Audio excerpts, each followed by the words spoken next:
Mi fortaleza eres tú, Señor.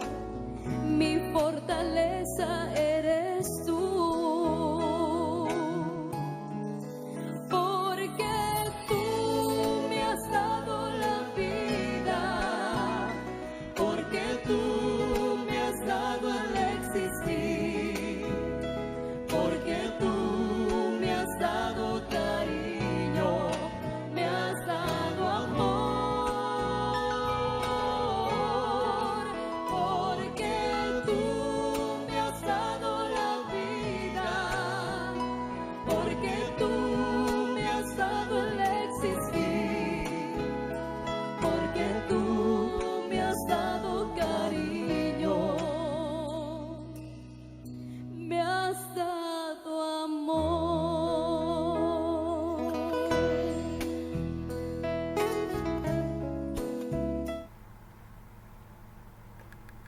Buenos días, queridos hermanos y amigos que nos están acompañando en este estudio bíblico y servicio de adoración de la Iglesia Bautista Príncipe de Paz de Morelia, Michoacán, México. Vamos a orar a nuestro Dios. Padre nuestro, gracias, Señor, por todas las bendiciones que tú has derramado sobre nosotros. Gracias por todas las bendiciones que derramas sobre cada uno de los congregantes y de los miembros de esta tu iglesia. En tus manos ponemos el estudio bíblico de esta mañana. En tus manos ponemos a las personas que han estado participando, Señor, de este estudio bíblico. A nuestro hermano David Montemayor, Padre, que tú le sigas dando sabiduría para guiar estos estudios bíblicos. Gracias, Señor, porque sabemos que tú estás presente. En el nombre de Cristo Jesús. Amén. Buenas tardes, hermanos y amigos de la Iglesia Bautista Príncipe de Paz. Bienvenidos a la Escuela Bíblica Dominical y Culto de Adoración. En esta ocasión estudiaremos las dos ordenanzas que tiene la fe cristiana, el bautismo y la Cena del Señor. Esperamos sea de bendición en sus vidas. Las iglesias bautistas tienen solamente dos ordenanzas, el bautismo y la Cena del Señor. Estas ordenanzas fueron instituidas por nuestro Señor Jesucristo como símbolo de su obra redentora en beneficio del hombre. A diferencia de otras iglesias, para los cristianos bautistas, el bautismo y la Cena del Señor no son sacramentos, es decir, no les atribuimos poderes especiales o sobrenaturales, como algo misterioso que imparte una gracia salvadora para el que participa. Los cristianos bautistas creemos que el bautismo simboliza la justificación que cada creyente recibe por haber aceptado a Cristo como su único Salvador, por lo que solamente se pueden bautizar los que han creído y han aceptado a Jesucristo como su único, suficiente y personal Salvador. Como a Cristo se le acepta solamente una vez, esta ordenanza se practica solo una vez. La Cena del Señor simboliza la santificación y el recuerdo que debemos hacer del sacrificio de Cristo en la cruz del Calvario. Por eso, esta ordenanza debe practicarse muchas veces. ¿Por qué se bautizó Jesús? Jesucristo nunca pecó, por lo tanto, no necesitaba arrepentirse. Sin embargo, pidió a Juan el Bautista que le bautizara. Lucas nos narra que cuando le bautizaron se abrió el cielo y descendió el Espíritu Santo. Aconteció que cuando todo el pueblo se bautizaba, también Jesús fue bautizado, y orando el cielo se abrió, y descendió el Espíritu Santo sobre él en forma corporal, como paloma, y vino una voz del cielo que decía: Tú eres mi Hijo amado, en ti tengo complacencia. Lucas capítulo 3, versículos 21 y 22. Al descender la paloma y escucharse la voz del cielo, se demuestra que de verdad Cristo era el Hijo de Dios, y estas señales son una evidencia de que Jesús no era otro ser humano más, sino el Hijo de Dios.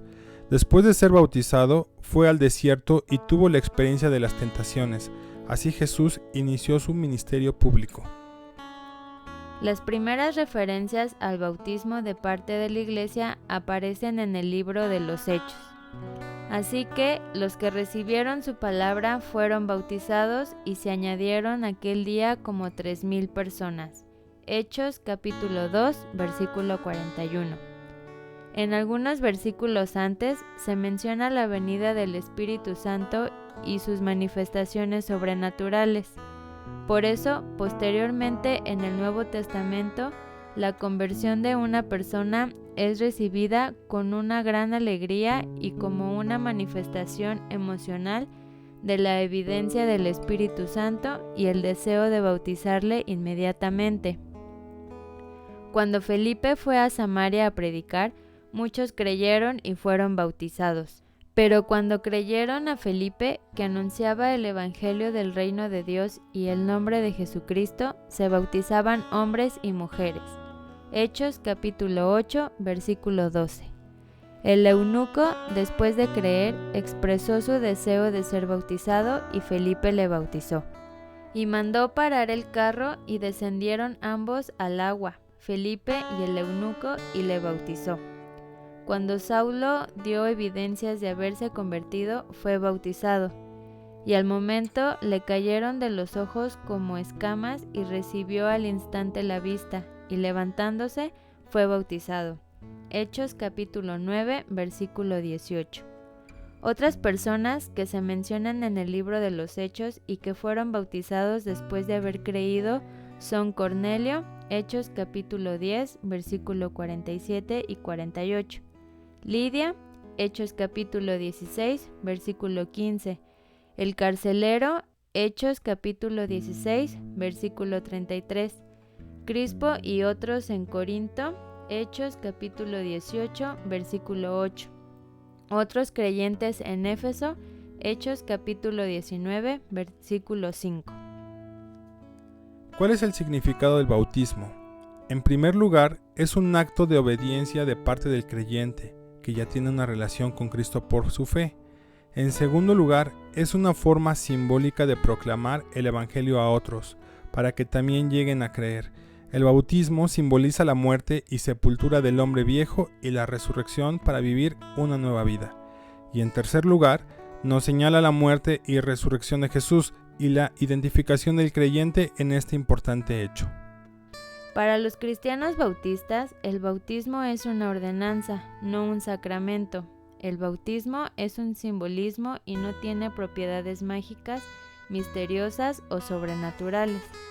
El acto del bautismo no le imparte a la persona que se bautiza ninguna propiedad que salve su alma. La palabra bautismo viene del griego baptizo, que significa sumergir, hundir o meter. Las iglesias bautistas practican el bautismo en forma de inmersión en el agua de las personas que se han arrepentido de los pecados y han creído en Cristo como su único, suficiente y personal Salvador. El creyente es bautizado en el nombre del Padre, del Hijo y del Espíritu Santo. Por tanto, id y haced discípulos a todas las naciones, bautizándolos en el nombre del Padre, y del Hijo, y del Espíritu Santo. Mateo capítulo 28, versículo 19. Entonces, el bautismo simboliza que por fe hemos creído, y por lo tanto hemos sepultado la vida vieja y hemos resucitado para vivir una vida nueva, regenerada por la sangre de Cristo.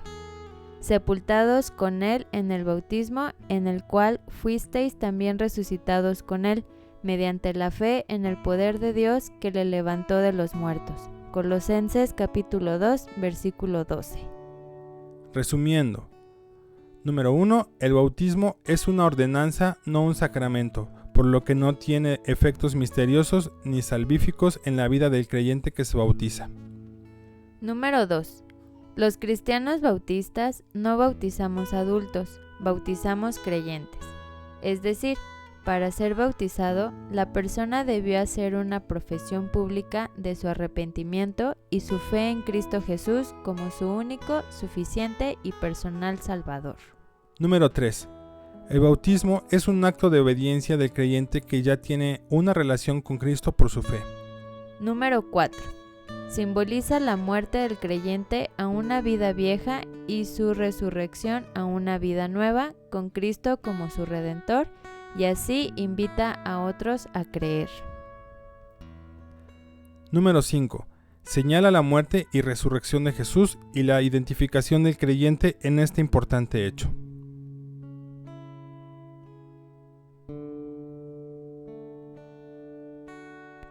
La Cena del Señor es la otra ordenanza que observamos las iglesias bautistas. La noche que fue entregado, Cristo se reunió con sus discípulos por última vez antes de morir. Tuvieron una comida en un aposento y pasó tiempo de comunión con ellos. Al terminar la comida, Cristo tomó el pan y lo repartió entre ellos, diciendo: «Tomad, comed, esto es mi cuerpo». Mateo capítulo 26, versículo 26. Después tomó la copa y dijo: «Porque esto es mi sangre del nuevo pacto, que por muchos es derramada para remisión de los pecados». Mateo capítulo 26, versículo 28. Los discípulos no entendieron en ese momento todo el significado de lo que él hacía y decía, pero al paso de los días y semanas siguientes, los eventos relacionados con la entrega de Cristo, su juicio, su muerte en la cruz y su resurrección sirvieron para que entendieran el significado de esa cena. Después de la ascensión de Cristo, los discípulos se reunieron para orar y tener comunión entre sí. En el día del Pentecostés vino el Espíritu Santo sobre ellos y se manifestaron resultados de manera sobrenatural. Se convirtieron miles y se bautizaron 3,000 en aquella ocasión. Lucas comenta esta experiencia de la siguiente manera: «Y perseveraban en la doctrina de los apóstoles, en la comunión unos con otros, en el partimiento del pan y en las oraciones». Hechos capítulo 2, versículo 42. Este espíritu de fraternidad, unidad y consagración caracterizó a la iglesia primitiva. De aquí que la Cena del Señor debe ser un tiempo de consagración, de alabanza, de oración y de comunión entre sí, recordando la muerte del Señor por nosotros y la promesa de la segunda venida. Conforme se fueron estableciendo iglesias en toda Asia, hubo abusos en la observancia de la Cena del Señor. Entonces, Pablo se vio en la necesidad de escribir a la iglesia de Corinto para corregir el error. Parece que los hermanos se reunían más para comer y participar en actividades festivas que en reverencia para observar la Cena del Señor. En la primera carta a los Corintios, Pablo instruye a los cristianos en cuanto a su actitud relacionada con la observancia de la Cena del Señor. Pero al anunciaros esto que sigue, no os alabo, porque no os congregáis para lo mejor, sino para lo peor. Pues en primer lugar, cuando os reunís como iglesia, oigo que hay entre vosotros divisiones, y en parte lo creo, porque es preciso que entre vosotros haya disensiones, para que se hagan manifiestos entre vosotros los que son aprobados. Cuando pues os reunís vosotros, esto no es comer la cena del Señor, porque al comer cada uno se adelanta a tomar su propia cena, y uno tiene hambre y otro se embriaga. Pues ¿qué? ¿No tenéis casas en que comáis y bebáis? ¿O os menospreciáis la iglesia de Dios y avergonzáis a los que no tienen nada? ¿Qué os diré? ¿Os alabaré? En esto no os alabo. Porque yo recibí del Señor lo que también os he enseñado, que el Señor Jesús, la noche que fue entregado, tomó pan, y habiendo dado gracias, lo partió y dijo: Tomad, comed, esto es mi cuerpo, que por vosotros es partido. Haced esto en memoria de mí. Asimismo, tomó también la copa después de haber cenado, diciendo: Esta copa es el nuevo pacto en mi sangre. Haced esto todas las veces que la bebiereis en memoria de mí. Así pues, todas las veces que comiereis este pan y bebiereis esta copa, la muerte del Señor anunciáis hasta que Él venga. Primera carta del apóstol Pablo a los Corintios, capítulo 11, versículos del 17 al 26. Pablo también amonestó a no tomar la cena indignamente. De manera que cualquiera que comiere este pan o bebiere esta copa del Señor indignamente, será culpado del cuerpo y de la sangre del Señor. Por tanto, pruébese cada uno a sí mismo y coma así del pan y beba de la copa, porque el que come y bebe indignamente, sin discernir el cuerpo del Señor, juicio come y bebe para sí, por lo cual hay muchos enfermos y debilitados entre vosotros, y muchos duermen. Si, pues, nos examinásemos a nosotros mismos, no seríamos juzgados, mas siendo juzgados, somos castigados por el Señor, para que no seamos condenados con el mundo. Así que, hermanos míos, cuando os reunís a comer, esperaos unos a otros. Si alguno tuviere hambre, coma en su casa, para que no os reunáis para juicio. Las demás cosas las pondré en orden cuando yo fuere. Primera carta del apóstol Pablo a los Corintios, capítulo 11, versículos del 27 al 34. Cristo se refería al pan y al vino como símbolos de su cuerpo y su sangre. Los cristianos bautistas no creemos en que los elementos de la cena sean literalmente el cuerpo y la sangre de Cristo. Es decir, al participar en esta ordenanza, el pan no se convierte en el cuerpo de Cristo y el vino tampoco se convierte en la sangre de Cristo. El participar en la cena nos llama a la comunión con los demás cristianos. Nos motiva a resolver las diferencias que pudieran existir entre nosotros. Nos invita a preguntarnos si hemos sido fieles al Señor. Nos hace recordar la importancia de la humildad y a tener una actitud de servicio hacia los hermanos en la fe. El participar en las ordenanzas implica algunos compromisos. Primero, que cada persona que se bautiza haya tenido una experiencia de salvación por medio de la fe en Cristo, es decir, que ha muerto al pecado y está dispuesto a vivir su vida en obediencia a Cristo. Segundo, la decisión de ser bautizado es personal y voluntaria. El bautismo es solamente para personas que voluntariamente toman la decisión por su propia cuenta. Por eso no bautizamos infantes ni niños pequeños. Insistimos que la persona tenga edad suficiente para comprender la necesidad de Cristo en su vida, para salvarle de los pecados. Aceptar a Cristo como suficiente, único y personal Salvador es un acto personal y consciente. El que se va a bautizar debe entender el plan de salvación y debe sentir la necesidad personal de Cristo. Tercero, quien se bautiza debe tomar la decisión de seguir el ejemplo de Jesús y las enseñanzas de la Biblia. Los cristianos bautistas hacemos hincapié en administrar el bautismo de acuerdo con el significado básico de la palabra, es decir, por inmersión, tal y como, de acuerdo a la Biblia, Jesús fue bautizado. De no hacerse por inmersión, este acto no puede representar de manera figurada la muerte y sepultura al pecado y la resurrección a una nueva vida. Esta ordenanza puede llevarse a cabo en el bautisterio de un templo, en un río, en el mar, en un lago o en una alberca. Lo importante es que los que están presenciando este acto sientan el impacto de lo que ha pasado en la vida del candidato. Cuarto, la autoridad correcta para determinar a quién se bautiza o no es la iglesia local. Cuando una persona se bautiza, pasa a formar parte de la comunidad local de creyentes. El pastor deberá vigilar el desarrollo espiritual del nuevo miembro. La iglesia deberá rodear al nuevo creyente en un ambiente de amor y lo guiará a encontrar medios para utilizar sus dones en el ministerio a otros.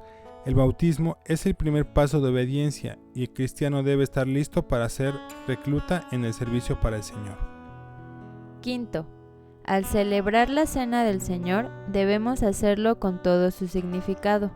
Participar en esta ordenanza debe ser una experiencia muy profunda, en la cual los creyentes recordamos los sufrimientos y la muerte de Jesús por nuestros pecados. También es una oportunidad para hacer un examen de nuestra vida personal, tratando de identificar cuáles actitudes o prácticas perjudican nuestra influencia en la iglesia y la comunidad. Debemos examinar nuestra relación con los demás, pedir perdón si hemos ofendido a algún hermano, ya sea con palabras o acciones.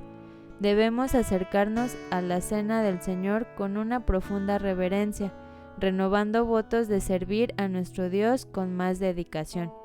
Finalmente, la Cena del Señor nos debe conducir a recordar la promesa de que Jesús va a regresar y esta promesa nos debe animar a implementar y fortalecer nuestro trabajo de compartir el Evangelio con otros.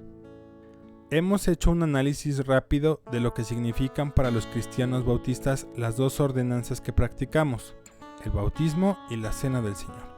Esperamos que este estudio sea de bendición en sus vidas. Nos despedimos por el momento, pidiendo a nuestro Señor les bendiga ricamente en esta semana que empieza. Buenas tardes, hermanos. La Iglesia Bautista Príncipe de Paz les da la más cordial bienvenida a este culto de adoración. Oremos a nuestro Dios. Señor, gracias. Gracias porque a pesar de los momentos difíciles que estamos viviendo, nos permites reunirnos virtualmente para aprender más de tu palabra. Te damos las gracias por esta gran bendición. Y estamos ahora ante ti para poner en tus manos el servicio de adoración a ti, Señor.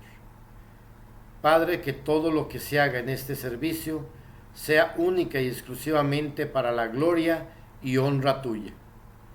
Bendice a nuestro pastor Daniel Hurtado, a quien tú le has dado palabra, Señor, para nosotros. Gracias, Padre, por tu presencia en nuestras vidas. En el nombre de Cristo Jesús. Amén.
Tu amor se entregó.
Hermanos, les invito a abrir sus Biblias en el libro de los Hechos, capítulo 12, para leer los versículos del 1 al 10. La palabra de Dios dice así: En aquel mismo tiempo el rey Herodes echó mano a algunos de la iglesia para maltratarles, y mató a espada a Jacobo, hermano de Juan. Y viendo que esto había agradado a los judíos, procedió a prender también a Pedro. Eran entonces los días de los panes sin levadura. Y habiéndole tomado preso, le puso en la cárcel, entregándole a 4 grupos de 4 soldados cada uno para el que le custodiasen, y se proponían sacarle al pueblo después de la Pascua. Así que Pedro estaba custodiado en la cárcel, pero la iglesia hacía sin cesar oración a Dios por él. Y cuando Herodes le iba a sacar, aquella misma noche estaba Pedro durmiendo entre 2 soldados, sujeto con 2 cadenas, y los guardias delante de las puertas custodiaban la cárcel. Y he aquí que se presentó un ángel del Señor, y una luz resplandeció en la cárcel, y tocando a Pedro en el costado le despertó diciendo: Levántate pronto. Y las cadenas se le cayeron de las manos. Le dijo el ángel: Cíñete y átate las sandalias. Y lo hizo así, y le dijo: Envuelve en tu manto y sígueme. Y saliendo le seguía, pero no sabía que era verdad lo que hacía el ángel, sino que pensaba que veía una visión. Habiendo pasado la primera y la segunda guardia, llegaron a la puerta de hierro que daba a la ciudad, la cual se les abrió por sí misma, y salidos pasaron una calle, y luego el ángel se apartó de él.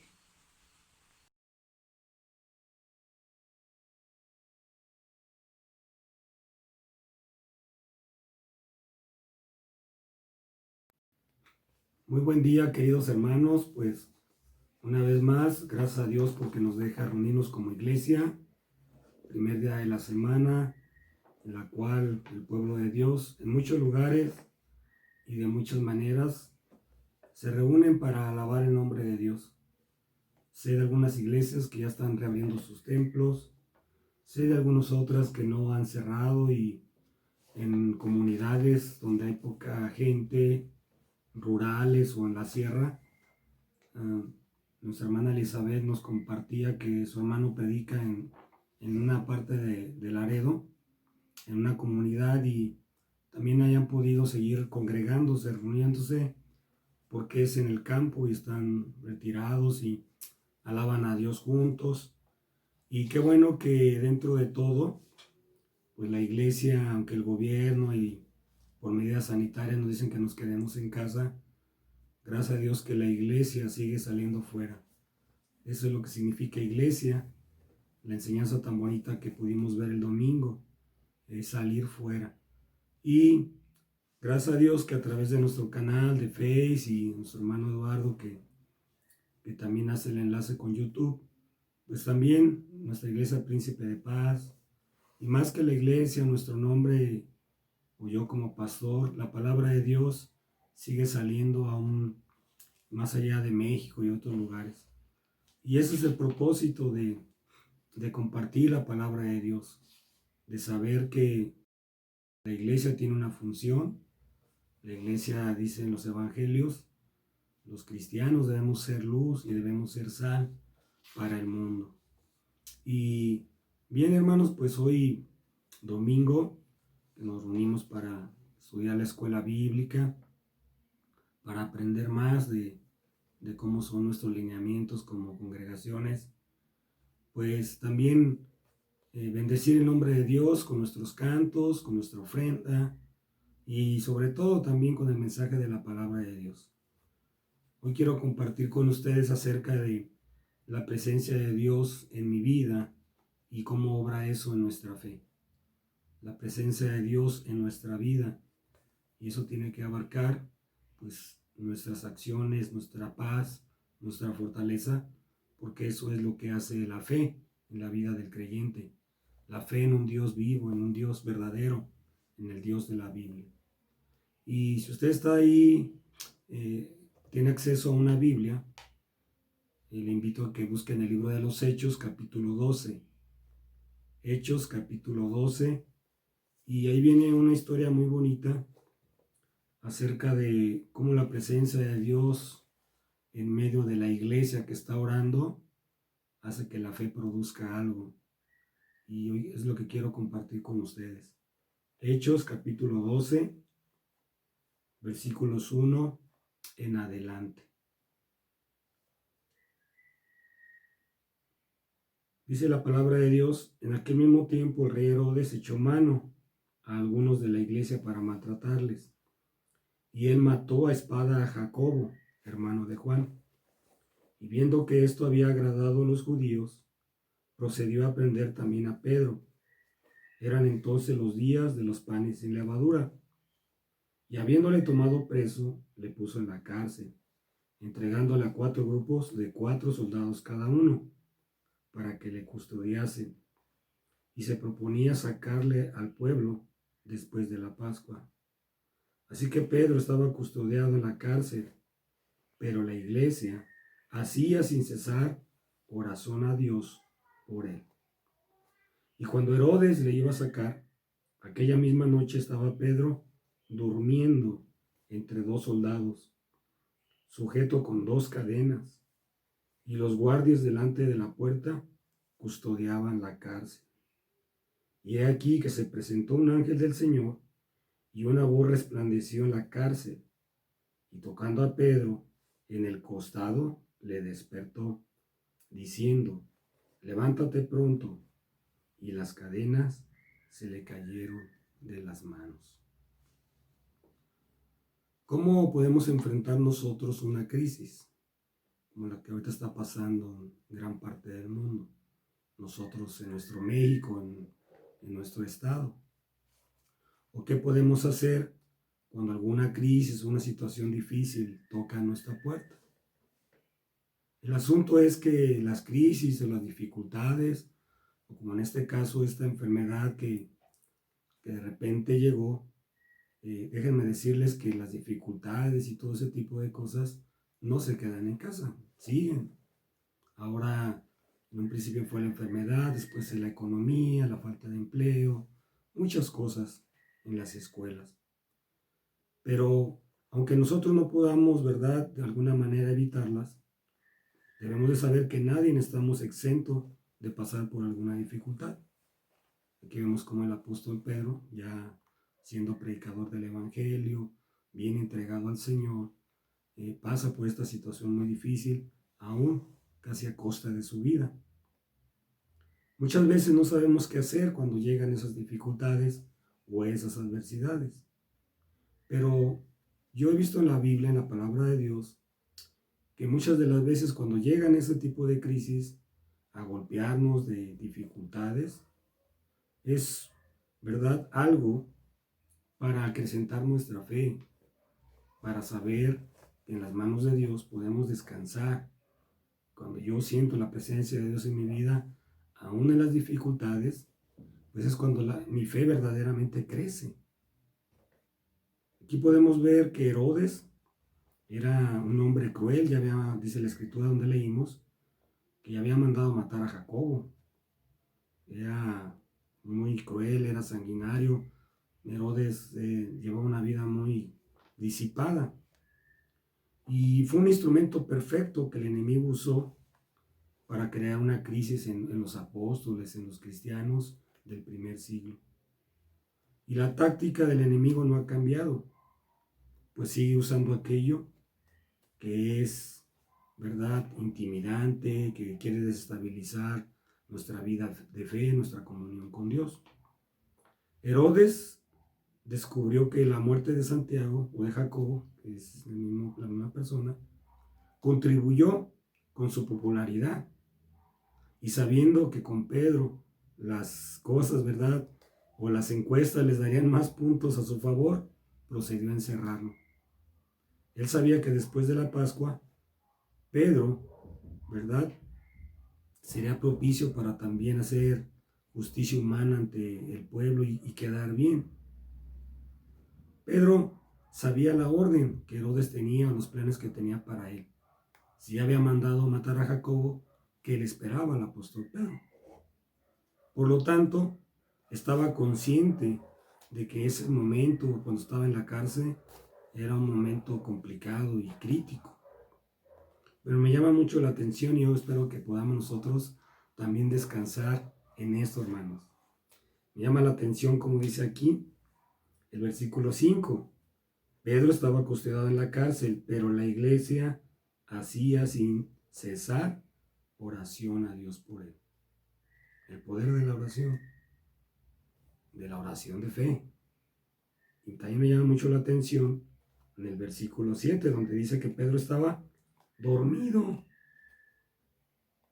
a tal grado que el ángel tuvo que tocar su costado. Yo creo que estuvo diciendo, Pedro, levántate o algo, y Pedro durmiendo tranquilamente. ¿Qué cuadro? Dice aquí, versículo 6, dice, aquella misma noche estaba Pedro durmiendo entre dos soldados, y aún dice la escritura, sujeto con cadenas. Debemos entender, hermanos, que el enemigo siempre va a andar rodeando nuestra vida. Él quiere provocar momentos de crisis, de falta de fe en la vida del creyente.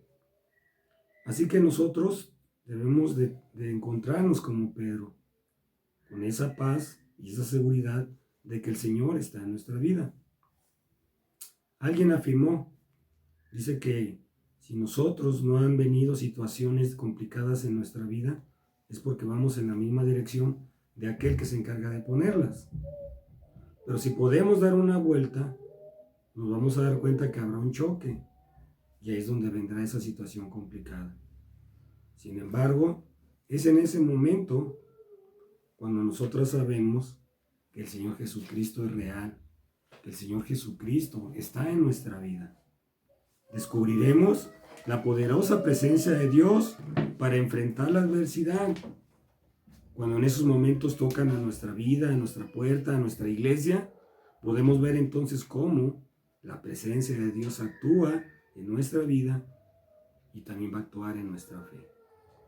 ¿Cómo es que pasa esto, queridos hermanos? Primera cosa que quiero que notemos. En cada crisis, en cada adversidad, Dios obra con su mano providencial y se mueve silenciosamente. En ocasiones entonamos un canto en nuestra iglesia, usted lo sabe, o tal vez le ha tocado ir a ese servicio, donde hay un canto que dice, Dios está obrando, aunque no lo pueda ver, Dios está obrando. Y esa es la fe. Aquí dice la escritura que hubo una mano que trabajó sutilmente. El Padre y el Hijo hasta ahora trabajan, dice el Evangelio de Juan 5:17. Por lo tanto, tenemos que saber que su mano se mueve tal vez de alguna manera especial, una manera silenciosa. Si la escritura dice que el Padre y el Hijo aún hoy en día trabajan, es porque Él lo está haciendo.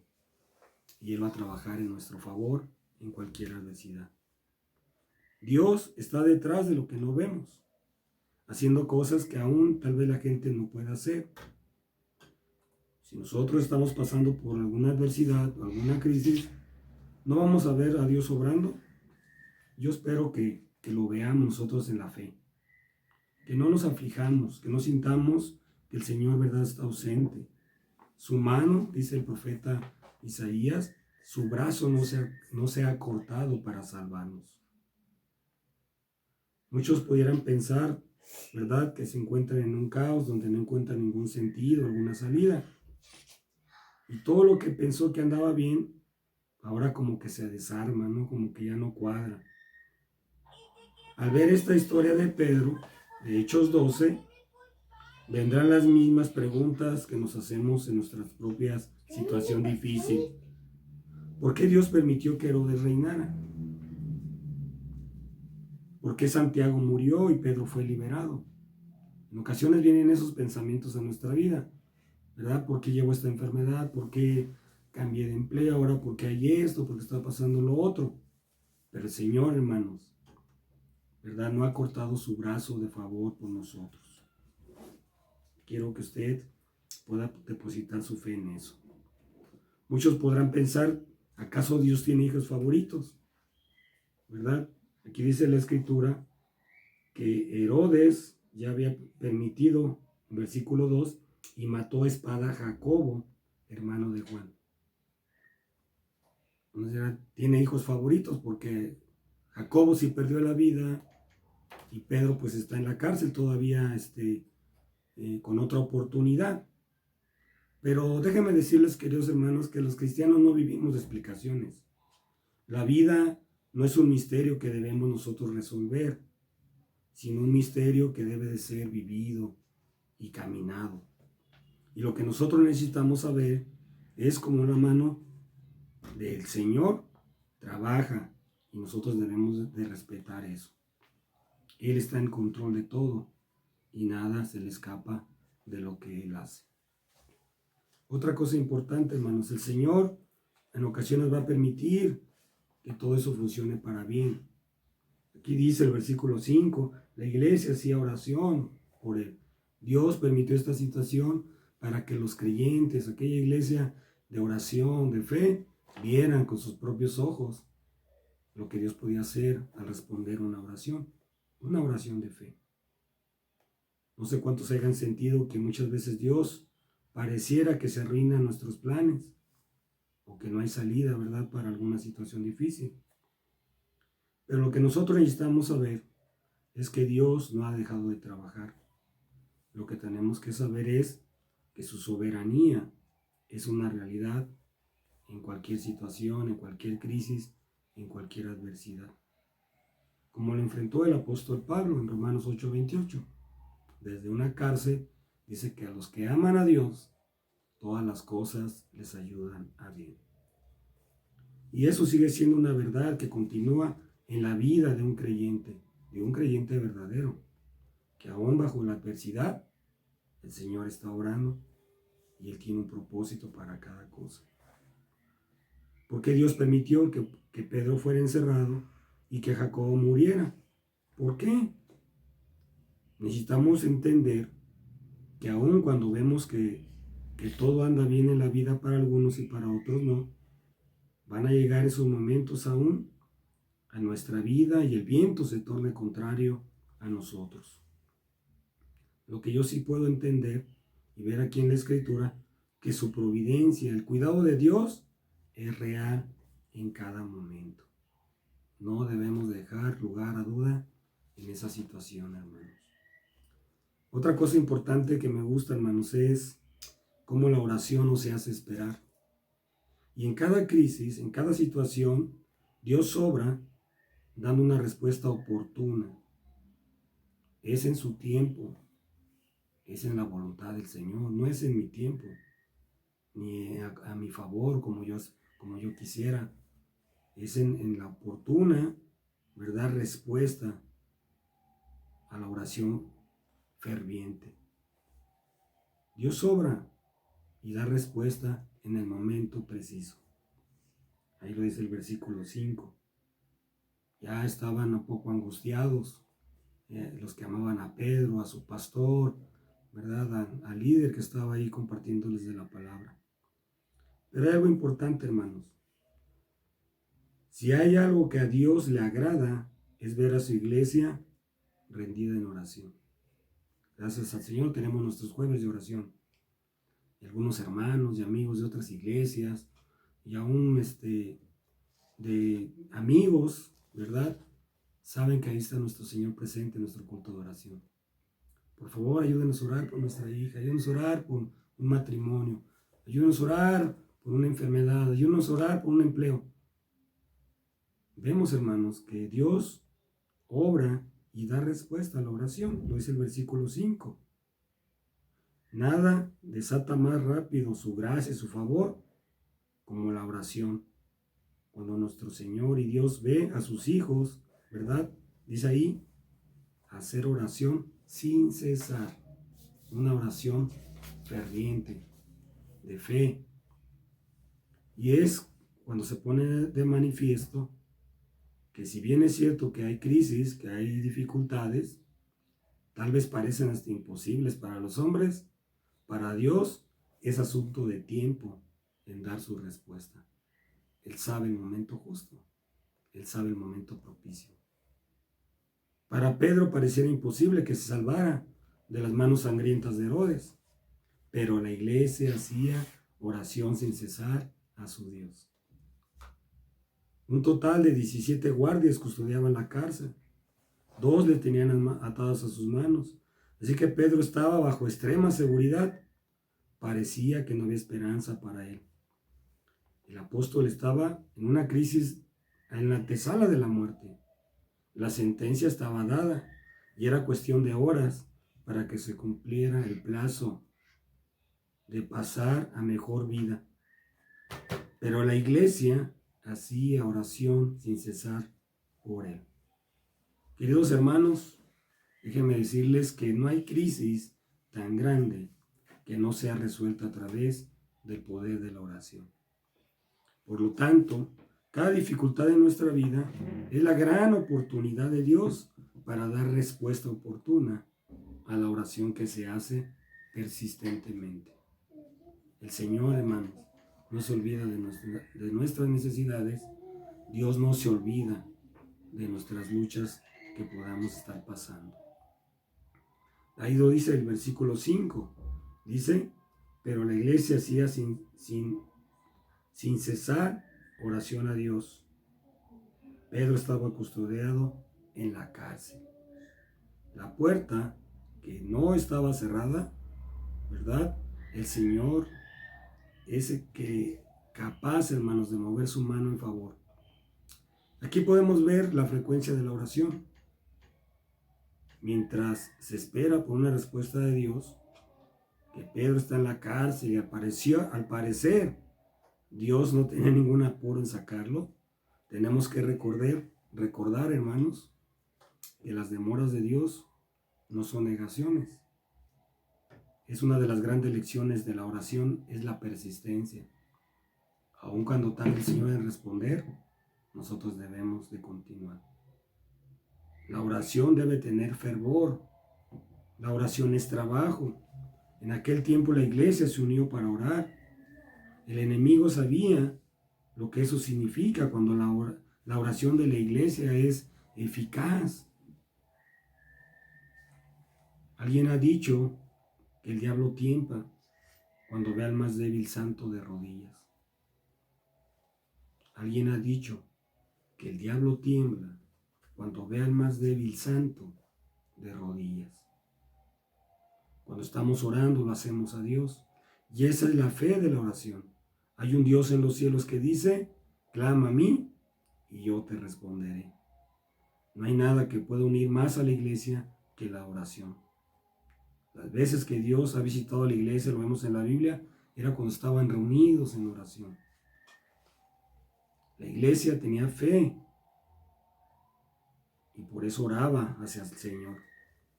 No estaban orando el uno para el otro. No estaban orando para impresionar a alguien. Cuando nosotros oramos, ¿cuánta fe ponemos en ello? La puerta de hierro solo puede ser abierta a través de la oración. Algo importante también el versículo 6 que hacía un poquito de énfasis al inicio es, ¿verdad?, que Pedro estaba dormido. Yo espero, hermanos, que nosotros podamos descansar en el Señor. La semana pasada les decía lo que empezó con una cuarentena, se hizo 60, 90 y no sé cuántos más de 100 días puedan seguir avanzando. Pero déjenme decirles que en cada crisis Dios obra trayendo paz, aunque aborrece la adversidad. El Señor obra trayendo su paz. Durmiendo antes, ¿verdad?, de la antesala de la muerte es algo que me impresionó de este pasaje. Yo espero que usted también le irradie algo, querido hermano, amigo. No es posible que los soldados estuvieran durmiendo. Ellos estaban de guardia. Ellos no podían dormir. Pero Pedro sí dormía. Lo dice la Escritura. Aún sabiendo que tal vez al día siguiente le iban a cortar la cabeza como lo hicieron con Jacobo. Me llama mucho la atención este pasaje. Él estaba durmiendo.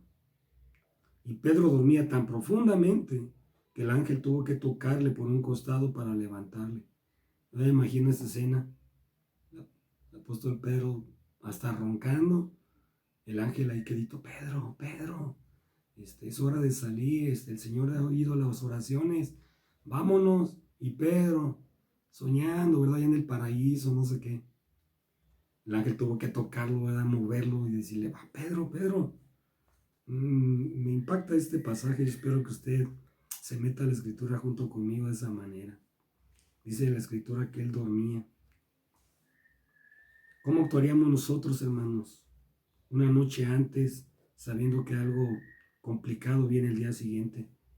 No sé si pudiéramos dormir tan tranquilamente como Pedro. Dice el versículo 7, ¿verdad? Aquí, y aquí que se presentó un ángel del Señor y una luz resplandeció en la cárcel y tocando a Pedro en el costado, le despertó. Sé la paz de Dios, hermanos, que permite dormir con toda tranquilidad.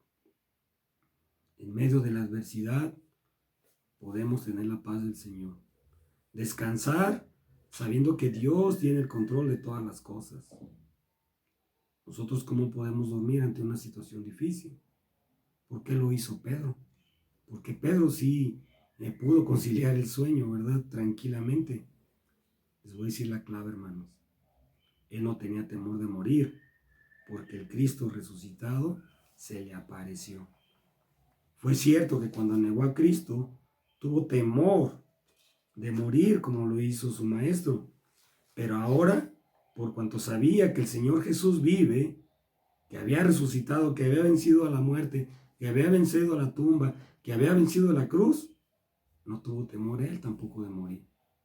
Por eso él podía dormir tranquilo. Tenía la paz del Señor en su vida. Esa es nuestra esperanza, hermano. Esa es nuestra confianza en Dios, en lo que va a ejercitar nuestra fe. Cuando una crisis, ¿verdad?, empieza a robarnos nuestra paz, muchos creyentes he escuchado, es cuando nosotros tenemos que redescubrir, hermanos, esa paz de Dios que sobrepasa todo entendimiento. El creyente verdadero sabe que mientras más arrecie la tormenta en su vida, entre más fuerte se ponga la adversidad, las noticias no muy buenas, más cerca está nuestra liberación. Qué maravilloso, compañía, ese versículo 7, que un ángel, ¿verdad?, llega hasta el calabozo más profundo. Los ángeles no necesitan llaves para entrar en las cárceles. Por más oscura que sea la crisis, la situación, la adversidad, la luz del poder de Dios alumbrará nuestra vida con esa libertad que Él puede hacer. Si el enemigo tenía un Herodes para destruir la vida de Pedro, de Jacob, de otros, tal vez quiera presentarse un Herodes en nuestra vida. Déjeme decirle que el ángel del Señor vendrá en nuestro socorro. Y cuando la tempestad sea más grande, el ángel del Señor dijo, yo estoy con ustedes todos los días hasta el fin del mundo. El Salmo lo dice, el ángel de Jehová acampa alrededor de los que le temen, les guarda y les defiende. Aunque un Herodes se quiera poner en nuestra vida, hermanos, un Herodes de enfermedad, un Herodes en el trabajo, un Herodes, ¿verdad?, una adversidad, alguien que quiera, ¿verdad?, quitarnos la paz, el ángel del Señor, recordemos, está ahí para ayudarnos. Dice aquí, hermanos, que se apareció en medio de la situación bien complicada. Yo puedo ver, hermanos, que no hay nada imposible para Dios. Es la seguridad de quien nos acompaña en tales pruebas la que nos debe de llenar de esa paz.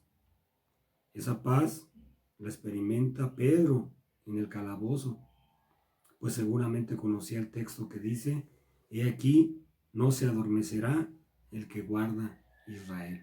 Tal vez Pedro podía descansar en esa promesa. Y también el texto dice, tú guardarás en completa paz aquel en cuyo pensamiento en ti persevera, porque en ti ha confiado. La paz de Dios, hermanos, aún en el soldado que custodiaba, ¿verdad?, al apóstol, nosotros tenemos un soldado mejor que guarda nuestro corazón en la angustia, y cuando llega la zozobra, cuando se presenta una adversidad, ese ángel, ¿verdad?, se hace presente. Y por último, queridos hermanos, en cada crisis Dios obra, ¿verdad?, para avergonzar a los enemigos. Yo imagino el cuadro, hermanos, cuando van, ¿verdad?, a ver y ven la celda vacía.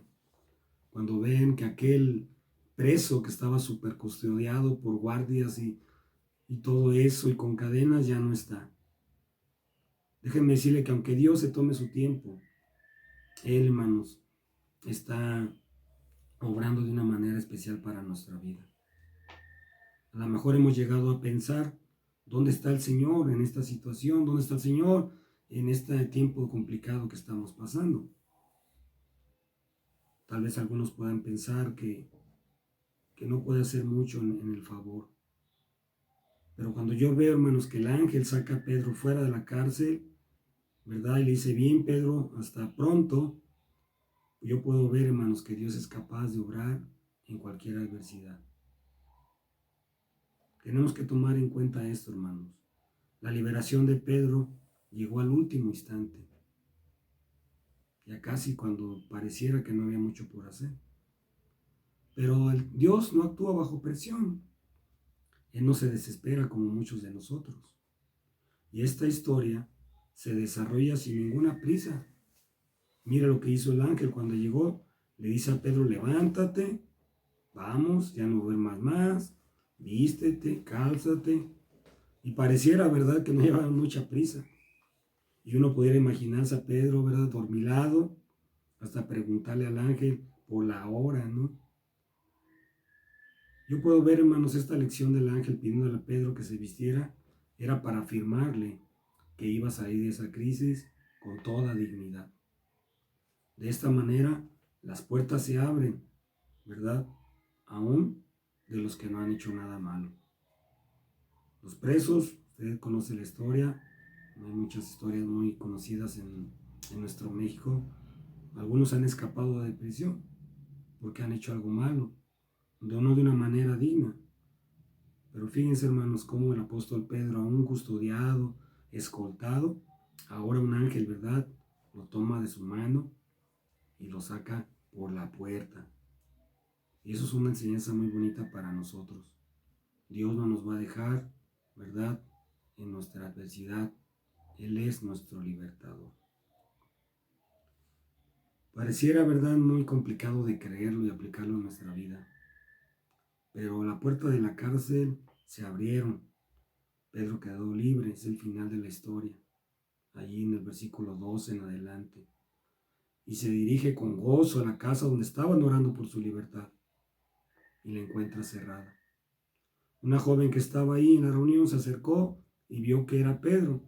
Y en lugar de abrir, salió a avisarle a sus hermanos. Y miren la sorpresa.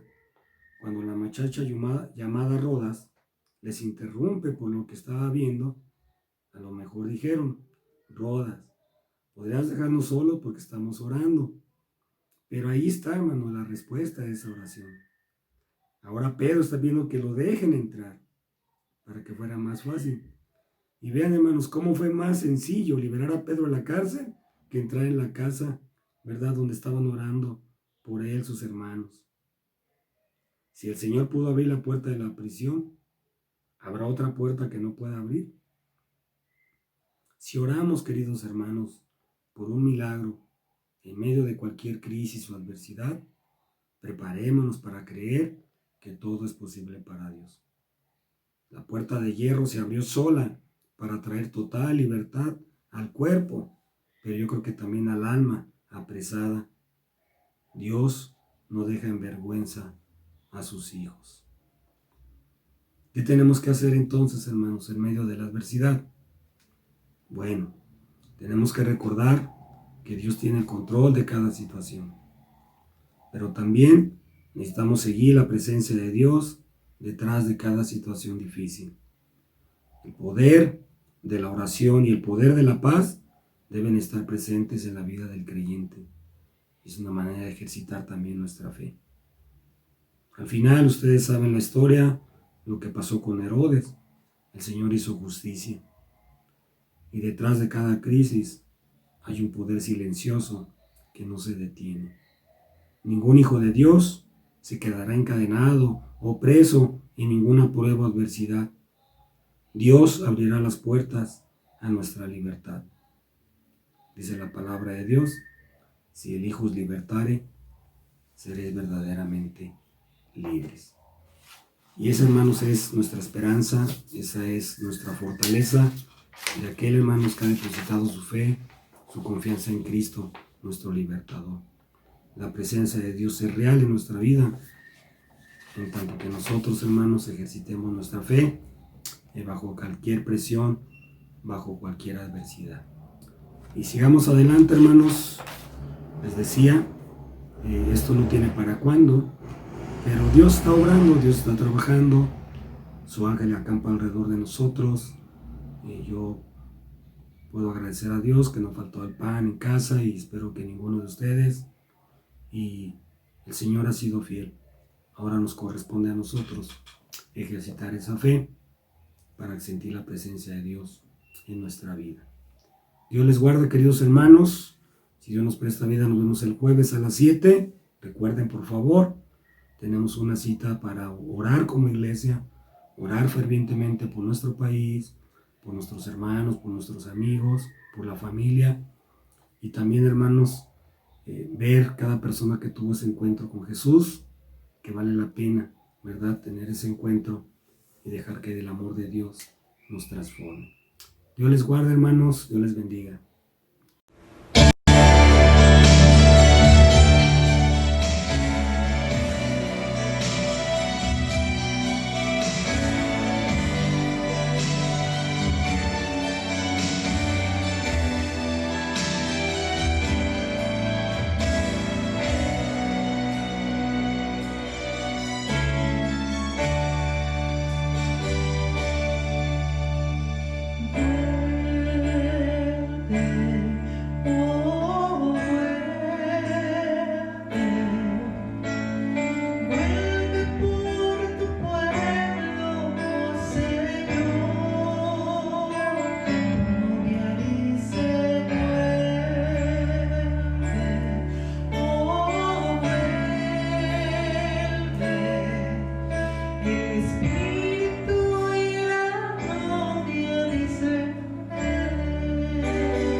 damos gracias a Dios por la oportunidad que nos dio este domingo de aprender más acerca de su palabra a través del estudio bíblico doctrinal que preparó nuestro hermano David Montemayor. Así también agradecemos a los hermanos que han estado colaborando con él, narrando estos estudios bíblicos. Damos gracias a Dios por cada una de las personas que participan durante el culto de adoración también, leyendo su palabra, dando la bienvenida. Agradecemos por nuestro grupo de alabanza y también le damos gracias a Dios por la vida de nuestro pastor Daniel Hurtado. Gracias porque el Señor lo ha usado y a través de él nos manda un mensaje que es necesario apliquemos en nuestras vidas. Gracias porque el Señor lo ha estado usando. Y ahora, hermanos, quiero invitarles para que el próximo jueves, a partir de las 7 de la noche, nos acompañen en nuestro servicio de oración. Si usted tiene alguna acción de gracias o alguna petición que quisiera que pusiéramos en nuestra lista de oración, mándenos un mensaje a través de nuestra página oficial de Facebook y nosotros lo incluiremos en la lista de oración de nuestra iglesia. Y también el jueves estaremos orando por usted. Jueves a las 7 de la noche en el servicio de oración. Vamos a despedirnos de este servicio dándole gracias a Dios por las bendiciones recibidas. Oremos a nuestro Dios. Padre, estamos nuevamente ante ti y es en esta ocasión para darte gracias. Darte gracias por el estudio bíblico, darte gracias por la predicación de tu palabra, darte gracias por las alabanzas que hemos escuchado también, Señor. Sigue quedándote con nosotros. Sigue quedándote con cada congregante de nuestra iglesia, ahí en sus hogares, ahí en sus casas. Suple lo que ellos necesitan, Señor. Tú eres un Dios proveedor. Suple lo que ellos necesitan, Padre. Gracias te damos porque tú siempre nos has estado acompañando. Y aún en medio de esta contingencia podemos sentir tu presencia en nuestras vidas. Podemos sentir tu compañía con nuestras familias. A los que salieron de viaje, Señor, cuídales en el camino, tanto de ida como de regreso. A los que se encuentran enfermos, Señor, está con ellos, Señor, y que se haga tu voluntad en sus cuerpos. Gracias, Señor, por todas las bendiciones recibidas. En el nombre de Cristo Jesús. Amén.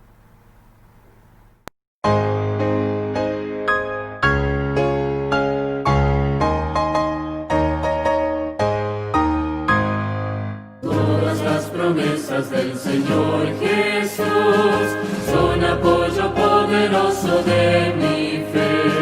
Mientras luche aquí buscando yo su luz, siempre en sus promesas confiaré. Grandes las promesas, fieles las promesas, todas las promesas del Señor.